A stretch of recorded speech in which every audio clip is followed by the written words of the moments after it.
الحمد لله رب العالمين الذي هدانا لهذا الدين وما كنا لنهتدي لولا أن هدانا الله ثم الصلاة والسلام على رسوله محمد صلى الله عليه وعلى آله وصحبه ومن والاه وبعد السلام عليكم ورحمة الله وبركاته. Abebitibwa abawuliriza ba radio yaffe Nganzi Paro FM nate tuddamu okubeera nga tuwuliziganya nga tweyigiriza ebintu ebikulu ddala ebikwatagana ku ddiini yaffe eno. Bakadde baffe aba management ya Paro FM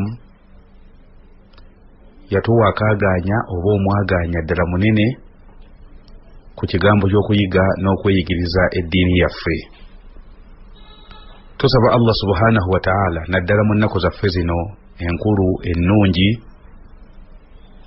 ate nga tuli mu lunaku olwa Eidi lwe twolekedde, tusaba Allah abawe abagulirewo abagirewo buli kyonna ekiyinza okuba nga kyekiika mu kkubo lino akijjewo. Ab'ebitiibwa amatenda amalungi ga Allah atenderezebwa nannyini matenda amalungi amajjuvu ate ng'ayogerwako nnyo mu nnaku zino ze tulimu, nga tumwogerako mu ngeri ya mutendereza olw'ebirungi ebingi ennyo byabundugudde ku bantu b'ekibiina kino eky'omubaka Muhammad sallallahu alaihi wasallam. Saagala mwerabire nti tuli mu nnaku ennungi era nga twolekedde olunaku lwaffe olwa Eidi al-Adha lwe nnyinza okukulembeza ne takbiira egamba nti Allahu akbar Allahu akbar Allahu akbar la ilaha illa Allah Allahu akbar Allahu akbar walillahi alhamdu. Era mu ngeri y'emu Sheikh Mustafa njagala onzikirize male okukubiriza abawuliriza baffe era abasomi baffe obuteerabira mirimu egifunirawo mu kiseera kino kye tulimu ekya Eidi. Mirimu ki egifunirawo? Kwe kusala ekisolo olw'okugoberera enkola ya Nabbi Ibrahim alayhi salam era olw'okugoberera enkola ya Nabbi Muhammad sallallahu alayhi wasallam. Ab'ebitiibwa ennaku zino ziriko ekyafaayo ky'omwana oyo eyali agenda okusalibwa. Allah subhanahu wa ta'ala n'amununula n'ekyasalibwa ng'ekyasalibwa ekyo kinene kya bbeeyi kya waggulu nnyo. Nkubiriza buli yenna ampuliriza okutwala omulimu gw'okusala tuleme gulekera gurupu gundi oba tuleme gulekera bantu ba bibiina gundi, naffe bennyini tubeere nga twesalira. Ate obusiraamu ddiini nnungi nnyo, yemu yakukubiriza okusala osobole okufuna empeera ennungi ennyingi, ate yemu yakugamba nti ennyama yo gyeriire, kubanga ewa Allah tetuukayo nyama yaayo wadde musaayi gwayo. Ewa Allah etuukayo kutya kwaffe na butya bw'omaliridde okukola omulimu ogwo. Ab'ebitiibwa nsaba nkomewo ku musomo gwaffe kubanga eno programu tegenda kubeera yakuyigiriza Idi na biki ebisaanidde okukolebwa ku Idi newankubadde nga nagwo omusomo munene ddala era guli mu kadde kaagwo, naye nkakasa bulungi nnyo nti emisomo egyo girina baseeka abagenda okugituyigiriza obulungi. Mu kaseera kano njagala nkuzzeeyo ku musomo gwaffe at-ta'ammulaatu, okwetegereza n'okwekenneenya fi maani suwari l-kiswari, amakulu agasangibwa mu ssuula zaffe zino ennyimpi. Essuula zaffe ennyimpi zetusoma bulijjo bwe tuba nga tubadde twesaaza, bwe tuba nga tubadde twejjukanyaamu, bwe tuba nga tubadde tulowoozeza ku Qur'ani n'okugisoma, tutera kukwata ssuula zaffe zino ennyimpi. Essuula zino ennyimpi bubeera bubaka bwa Allah, era Allah aba alina bye yali atulagira tukole, era tusaanidde okubeera nga tuzikwata kannabwala, kubanga engeri gye zikoma okubeera ennyimpi ate amakulu gaazo gye gakoma okubeera amawanvu. Tuli ku ssuula yaffe eyitibwa Suratul Falaq.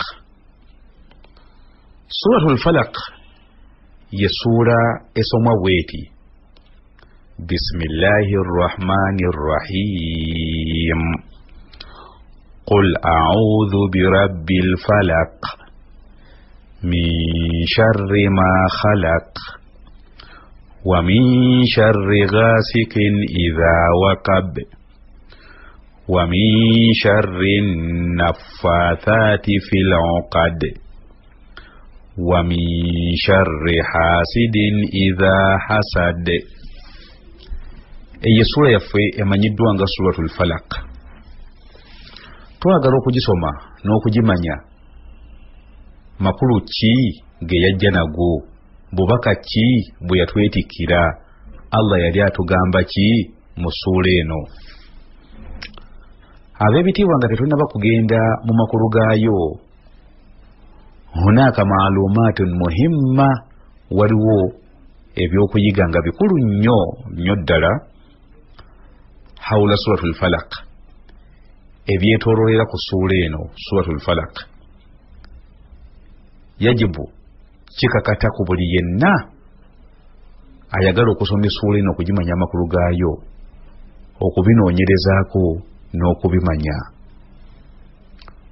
Awo nno lwojja okumanya nti essuula gy'oliko oba gy'osoma ssuula si ya muzannyo, ssuula ya Allah nkulu ddala, era erimu obubaka obw'amaanyi buteekeddwa okuteeka mu nkola.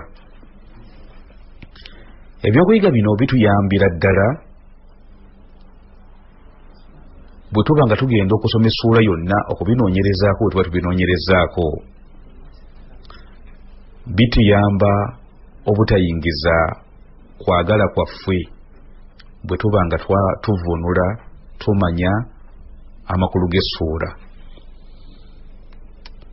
Abantu bayingiza obwagazi bwabwe mu kuvunula ebigambo bya Allah, ne baagala Qur'ani eyogere nga bwe baagala, ekintu ekitali kituufu. Wabula olina okufuba ennyo okulaba ng'okwagalako kwe kugoberera Qur'ani kyegambye, so si Qur'ani, so si kulowooza nti Qur'ani oyagala eyogere gwe ky'oyagala. Awo we wali obulwadde. Abasinga obungi obulwadde obwo twabulwala. Tusaba Allah abutuggyemu, tusobole okwogera nga Qur'ani bweyogera, era okutegeeza nga Allah kye yali ayagala okutegeeza. Tulwanagane n'omwoyo gwaffe oguteeka ku ekyo Allah subhanahu wa ta'ala kye yategeeza. Naye abasinga obungi basika Qur'ani, bagisika edde ku kwagala kwabwe. buli lw'oyagala Qur'ani eyogere gwe ky'oyagala olwo oba ojja kubula era oba ojja kukola kye bagamba iftira'u ala Allahi ojja kubeera ng'ogunjiza ku Allah ma lam yakul ekyo Allah ky'ataayogera. Kati y'ensonga lwaki tusooka okunoonyereza maalumaatu muhimma ebyokuyiga ebikulu ennyo hawla suura ebyetooloolera ku suula eno. Makanu nuzuliha ekifo suratul falak ekisooka tusooke tumale okunoonya makanu nuzuliha suratul falak bwe yali ekka yakkirawa. Essuula eno suratul falak ne ginnayo gye nakugamba gye twakamalako suratul nas abamanyi balina nizaa'un abamanyi baffe aba ulumul Qur'ani bakubagana empawa mu kutunnyonnyola essuula zino zombi wa gye zakkira. Abamu bagamba nti essuula zino z'e Makka zombi zakkira Makka, abalala ne bagamba nti essuula zino zombi z'e Madiina zakkira Madiina. Naye ng'ekikulu kyennyini kwe kutegeeza ekigambo Ibn Abbas kye yeewunzikako ku kutunnyonnyola essuula zino wa gye zakkira. Ibn Abbas agamba nti suratul falak makiya, essuula eno falak ne ginnaayo naasi nga bwe nagikunnyonnyola ku luli nti z'e Makka.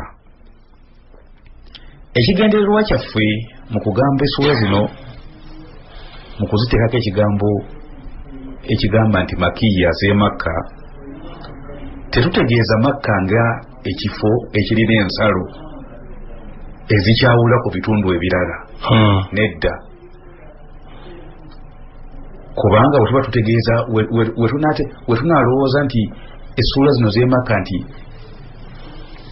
kyekitundu kye bayita Makka ekirina ensalo ezikyawula ku bitundu ebirala, tujja kulowoozesa abantu nti nabbi yali tafuluma mu Makka, yali alindiriranga ssuula zikke zireme kumusanga nga taliiwo.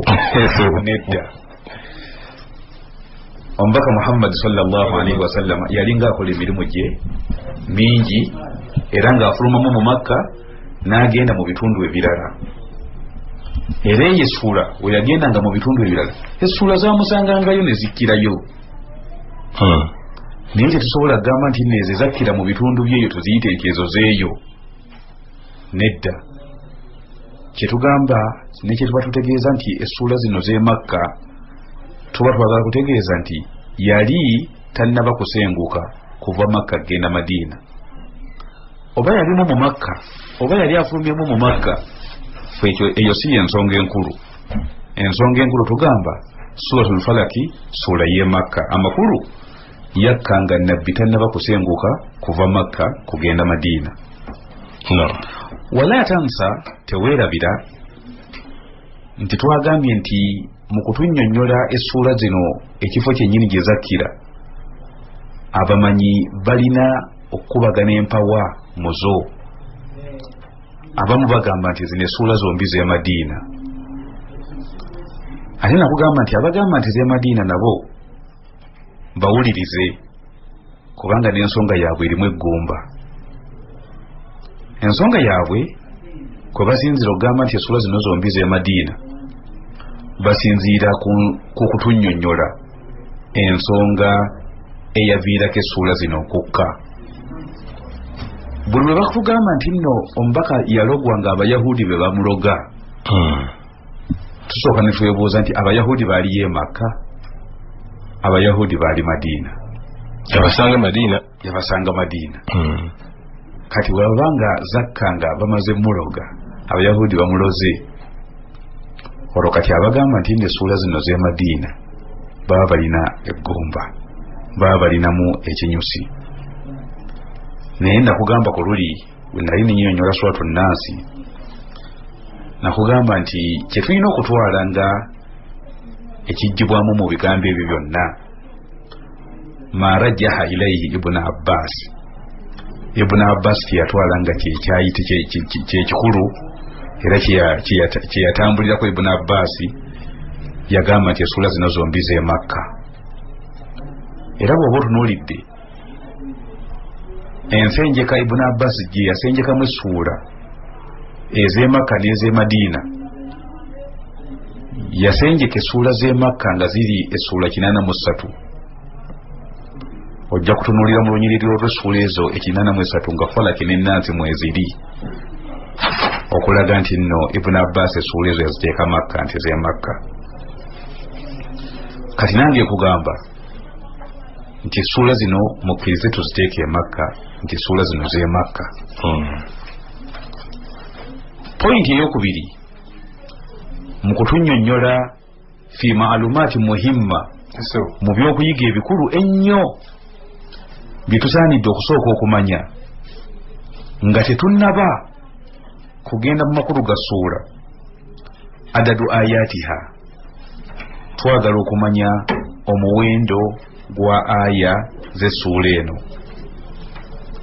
Suratul Falaki eyina aya mmeka?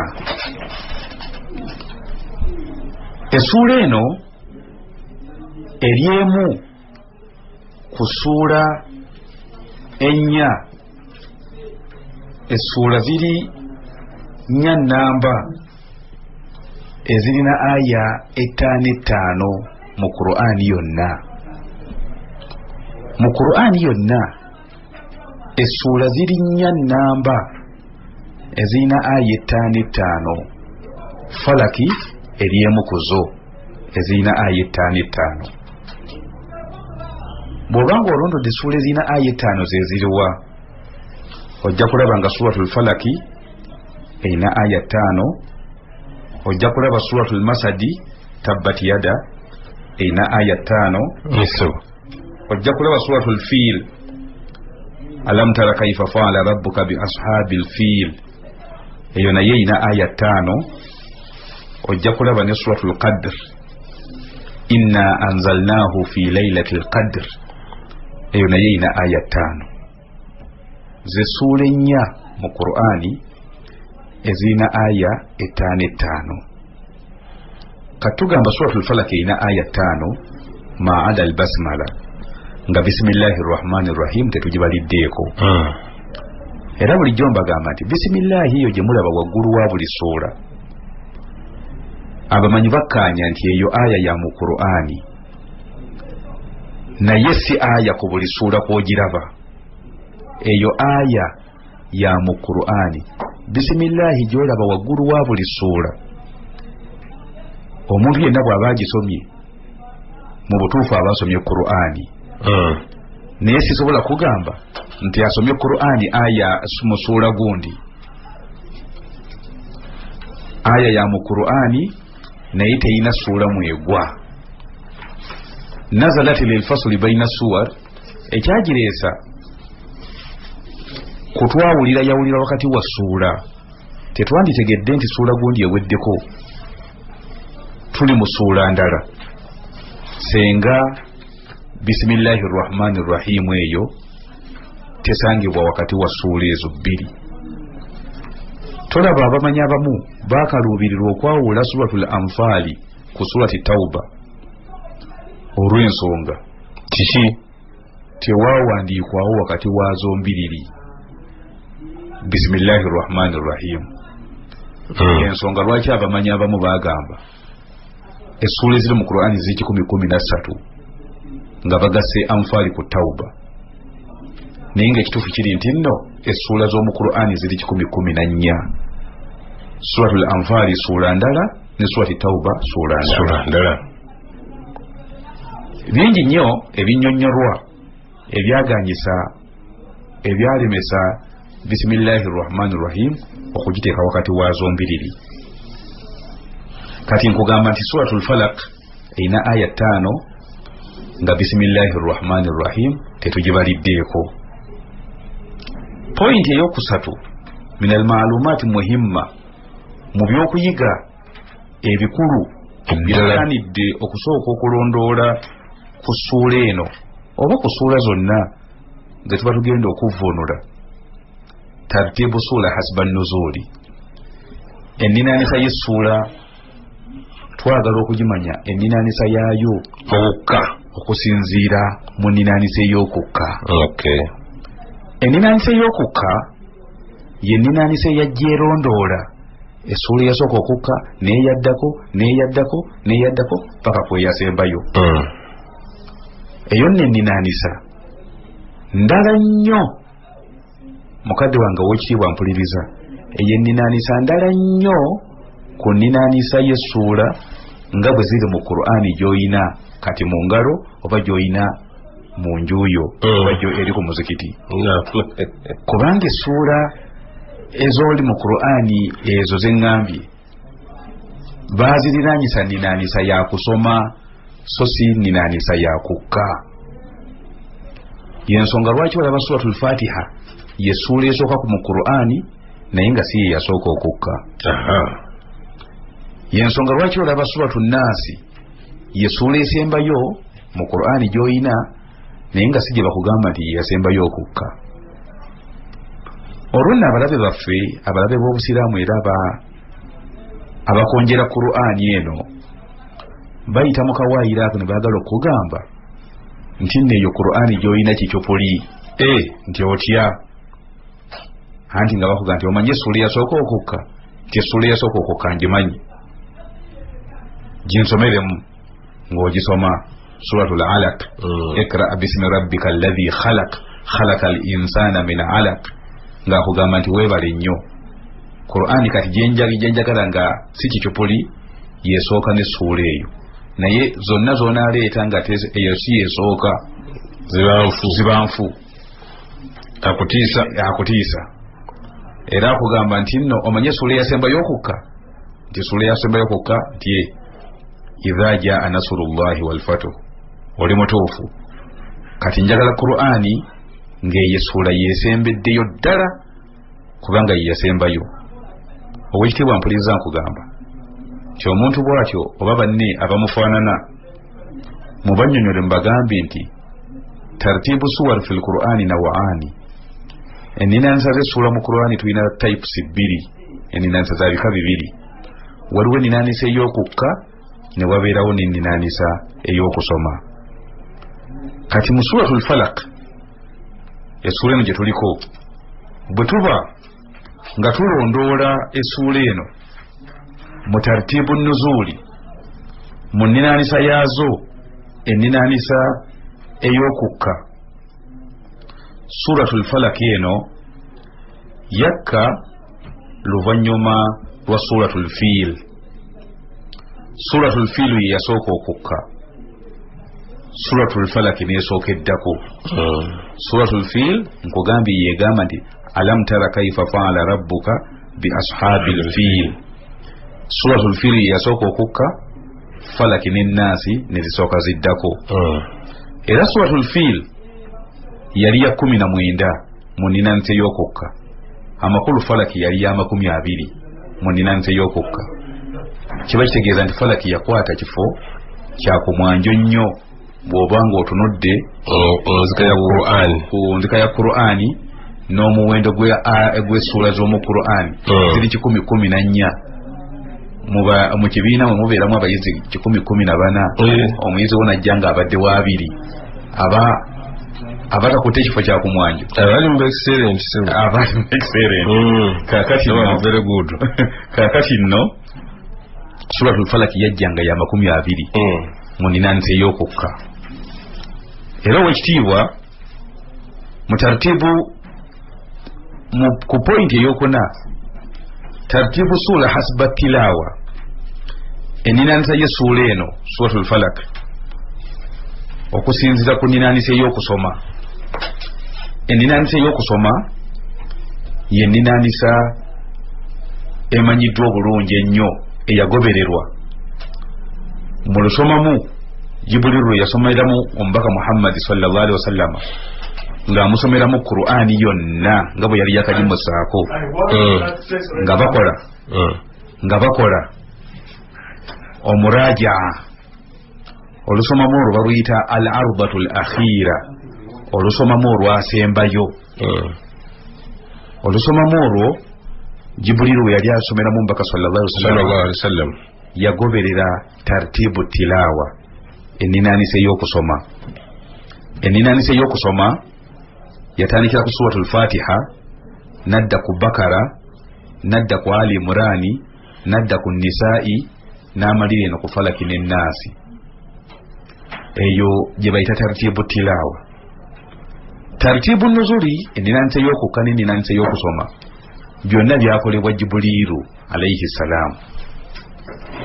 Kyenjagala okukakase era omanye nti tewaliwo yateeka magezi ge ga buntu mu ninanisa y'essuula nga bwe ziri mu Qur'ani olwaleero, era tewaliwo yateeka magezi ge ga buntu mu ninanisa y'essuula mu ninanisa yaazo ey'okukka kebeere eninanisa ey'okusoma. Jibrilu yasomeramu Omubaka sallallahu alaihi wasallama mu lusomamu olwasemberayo ddala mu kisiibo nabbi kye yasiiba ekyasembayo yaliraanyisa essuula ezo ng'aziriraanyisa nga bwe muziraba kati mu Qur'ani nga bwe ziri. Okuva ku luliraanisa olwo abamanyi ne balutuuma nti eyo bagiyita tartibu tilawa. Ng'oyagala okufuna empeera mu kusoma kwa Qur'ani yonna, ng'oyagala okufuna empeera obulungi, olina kubeera ng'olondoola essuula ezo nga bwe zagenda zirondoolwa mu kukka, nga bwe zagenda zirondoolwa mu kusoma. Suratul Falaki yajjanga ya 10:13, amakulu yajjanga yessuula eddirira esembayo.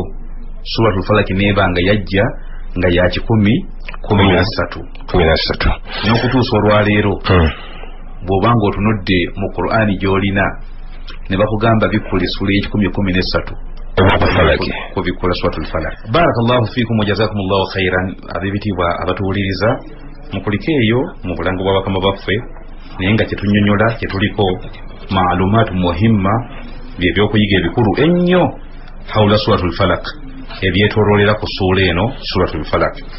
Owekitiibwa mpuliriza nkugambye nti essuula eno tuli ku poyinti ey'okutaano. Poyinti ey'okutaano tasmiyatuha, entuumwa yaayo ey'amannya. Essuula eno eyina amannya ameka era geegaliwa, era lwaki bagituuma amannya ago?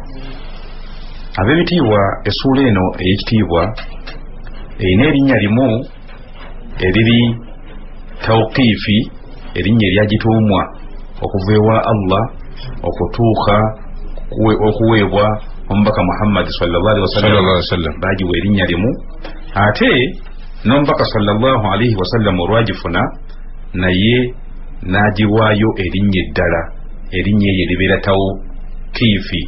Tawfiiqi ne tawqiifi enjawulo yiruwa? Enjawulo eri wakati erinnya eriri tawqiifi ly'erinnya eriba lyatuumibwa Allah subhanahu wa ta'ala nga teryayingiramu magezi ga kitonde gonna okutuuma erinnya essuula eyo erinnya eryo. Ate eriri tawfiiqi ly'erinnya eriba lyaweebwa essuula eyo ng'Omubaka sallallahu alaihi wasallama yeyagiriwa. Kati nno eno essuula erinnya lyayo ekkulu bagiyita Suratul Falaq. Amakulu g'ekigambo Falaq kye ki? Ekigambo Falaq kitegeeza kweyasa. Ekigambo Falaq kitegeeza kweyasa mu lulimi Oluwarabu, ng'ogenze mu nsibuko y'olulimi Oluwarabu lwennyini ekigambo Falaq kitegeeza kweyasa. Era mu makulu ago Allah yakozesaako ekigambo Falaq nga kweyasa, n'agamba nti falikul isbaahi wajaala al-layla sakana. Allah bwe yali ayogera ku bimu ku bintu ebikulu byakola yagamba nti falikul isbaahi wajaala al-layla sakana, oba yagamba nti falikul habbi wan nawa. Allah subhanahu wa ta'ala ye yayasa oba yayasa empeke n'ajaasa oluvannyuma lw'omulimi ogisuula mu ttaka, yajaasa nesobola okuvaamu omutunsi ne gufuluma ebweru ne guleeta ebibala n'ebikoola. Mu makulu ago yakiyita faalikul habbi. Era n'okukya kw'obudde Allah bwe yali akwogerako yagamba nti faalikul isbaahi,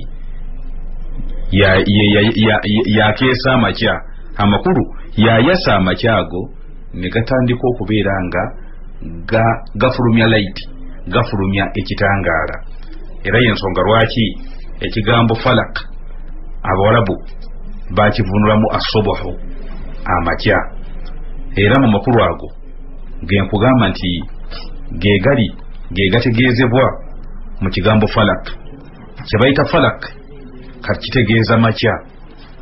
Amakya okugayita falak lwa nsonga nti obudde obw'ekiro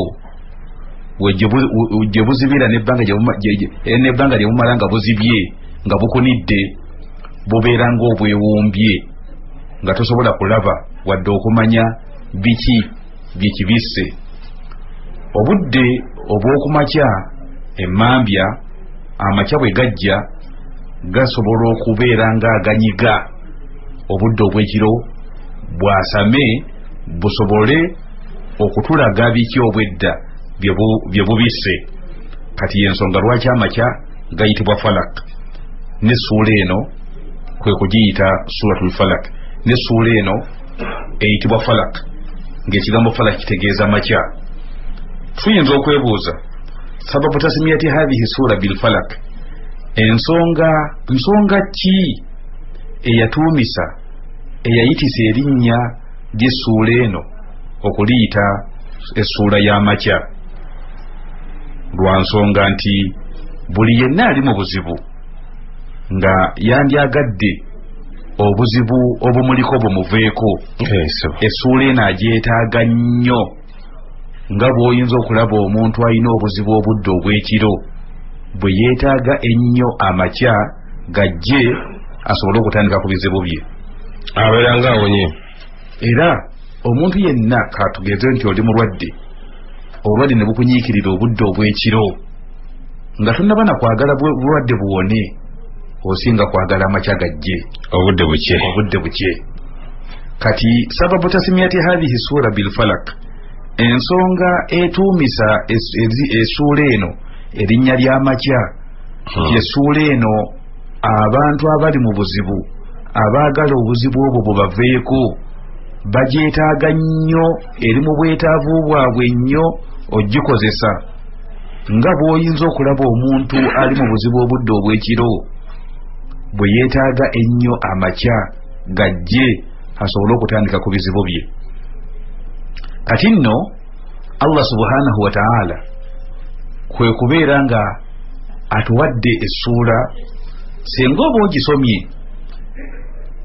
n'ogisoma ng'obadde olina obuzibu bwo, please Allah akuyamba n'akuggyako obuzibu obwo obudde nga tabulinda na kukya.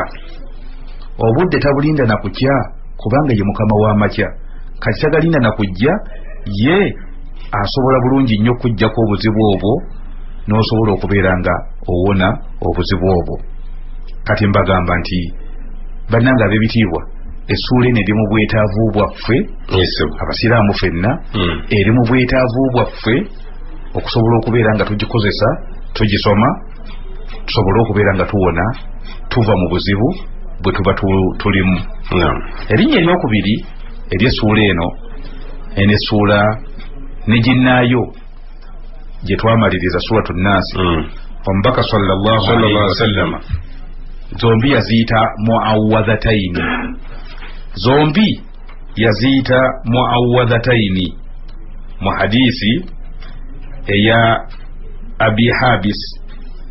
Omubaka sallallahu alaihi wasallama yamugamba nti nno owange gwe aba habis, owange gwe taata wa habis, akhbiruka nkubuulire bi afdali ma yata'awwadhu bihi almutaawwidhuuna, ekisingako okukozesebwa ku buli yenna ayagala okusaba Allah amukingirize amuwonye kyonna kyayagala okumuwonya oba okumukingiriza.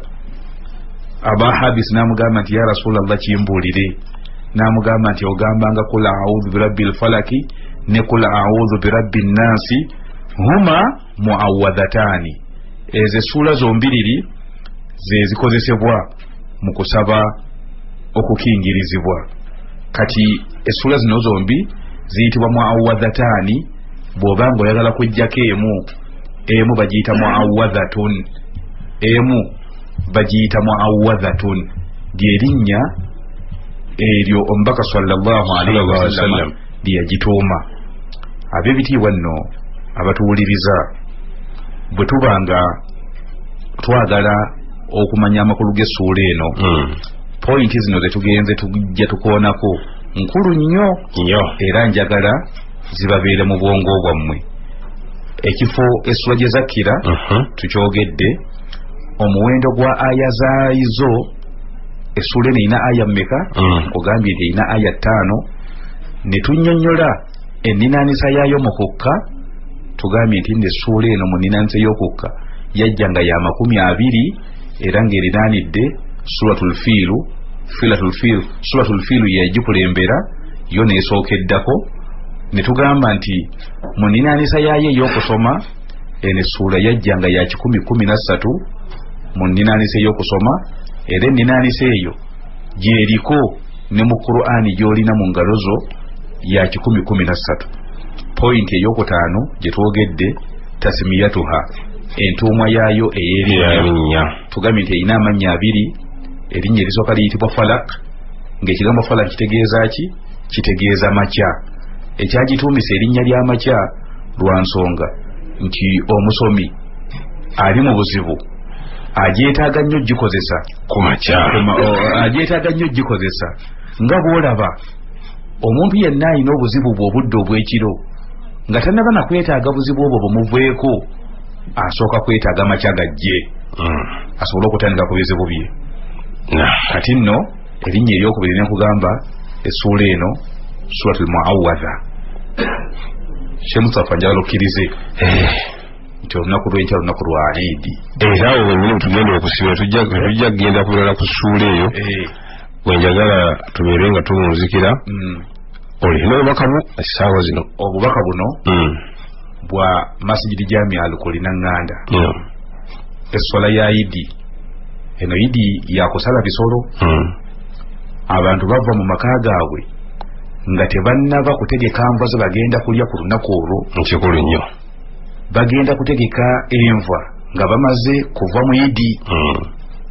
Kati wenkubiririza aba Lukuli Jamia, in fact n'abasiraamu bonna okutwalira awamu mukeereeko gye tugenda okusalira Eidi, tusobole okusaala ng'obudde bukyali. Era Masjidi Jamia Al-Kulina Nganda mbagamba nti essaawa 2:2 esswala eteekwa kubanga ewedde.